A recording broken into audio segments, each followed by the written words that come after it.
Hi there, it's Jodi. Welcome to episode 32 of Tuesday Tips.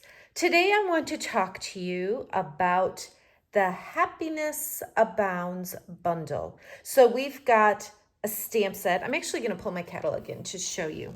So the Happiness Abounds stamp set is this gorgeous set here. Lots of floral images, beautiful greetings, the what it says, but also the font. I just really like it. And then we have the Blooming Happiness dies and this gorgeous Hues of Happiness designer paper. You might recognize this because it's what I'm featuring in my free card kit in the mail this month. And so what I want to do is just show you a little tip when I was designing these cards, something that I looked for that I think is helpful for you to be aware of. So as you're looking at our designer papers and the dies, you can pay attention to this as well. So super quick recap. I just want to pull in and show you, in case you haven't seen it yet, my awesome cards with this Hues of Happiness suite. I love this suite. I love the colors, the images, the paper, everything about it. So these are the cards. Because for this kit you purchase the bundle as well as the designer paper, you get supplies to make 6 cards for free instead of the usual 4. So you're going to get supplies to do all 6 of these cards in your free card kit this month.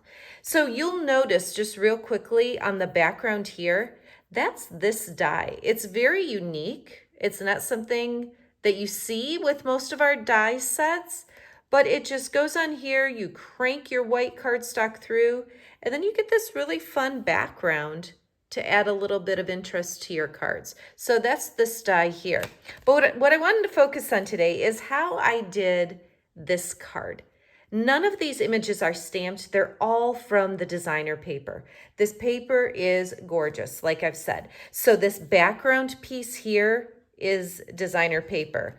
Super quick again. Designer paper. All of these layers. You see the designer paper on all of these cards. They're so pretty. This background is designer paper. All of these flowers and leaves are also designer paper. And so my tip to you is when you are choosing which Stampin' Up! Products to buy, take a look at if by chance, do the dies coordinate not only with the stamp images, but do they also coordinate with the designer paper? So if you notice, I can set these dies. That's not the right one. Where is it? There's one here. This one goes here. All of these coordinate. Let me try it over. Let me do this one. Sometimes you have to turn it and find, is it down here? I think that's it there. So you have to find which dies coordinate with these images. But how cool is that? I'm trying to get them so I could set them on here and you can see them. They all work. It's just a matter of they're kind of setting on top of each other as I put them on there. Okay, but do you see that? Do you see all these dies here?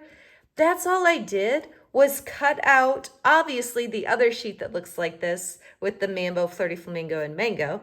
But all I did was cut out each of these flowers from the designer paper and then layer them on here together, overlapping a little bit, tucking in some of those leaves. It's super easy to do. And the only stamping on this card is the greeting that I added down here. So my tip for you today is to look at designer paper, see which dies we have that coordinate with that designer paper.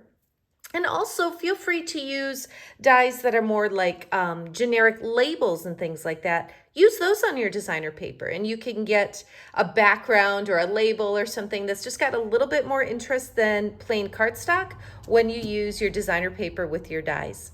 All right, thanks so much for watching. Have a great day.